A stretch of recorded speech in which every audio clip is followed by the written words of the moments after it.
اهلا بحضرتك فضيلة الشيخ محمد رشاد. اهلا بحضرتك. ممكن نعرف رأي حضرتك في الندوة النهاردة التي قامت بمركز ومدينة العدوى بخصوص تعليم الكبار؟ الحمد لله والصلاه والسلام على رسول الله.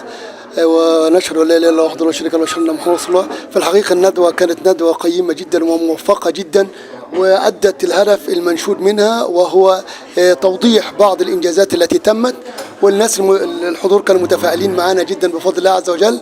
وفضيله الاستاذ احمد يعني افاض واجاد بالدور اللي تقوم به محو الاميه في مركز العدوى ومحو ثقافه الناس اللي ما ساعدهمش الحظ ان هم ينتظموا في سلك التعليم الاول.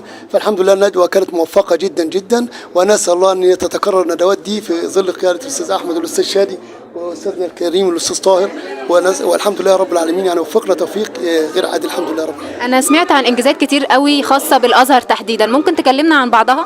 الحمد لله الازهر برضو كاي مؤسسه تابعه للدوله حدثت فيه انجازات كثيره ملحوظه.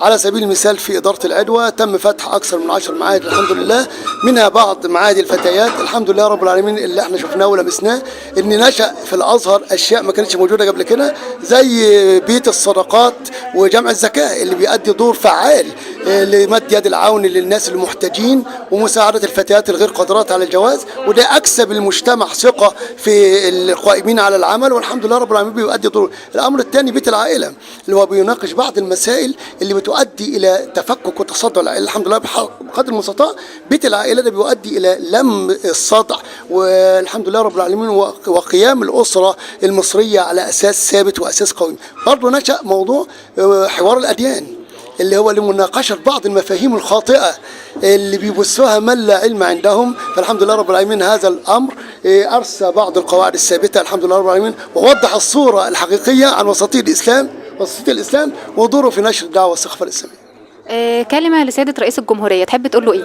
نشكر فخامة الرئيس الجمهورية ونتمنى له التوفيق والسداد، ونسأل الله عز وجل أن يجري على يديه الخير والسداد لمصر والأمة الإسلامية والعربية كلها. كلمة لكل المديرين والقائمين على منظومة تعليم الكبار. نتمنى من المديرين والقائمين على موضوع ان هم يبذلوا جهد اكتر، الحمد لله الجهد بتاعهم ملحوظ.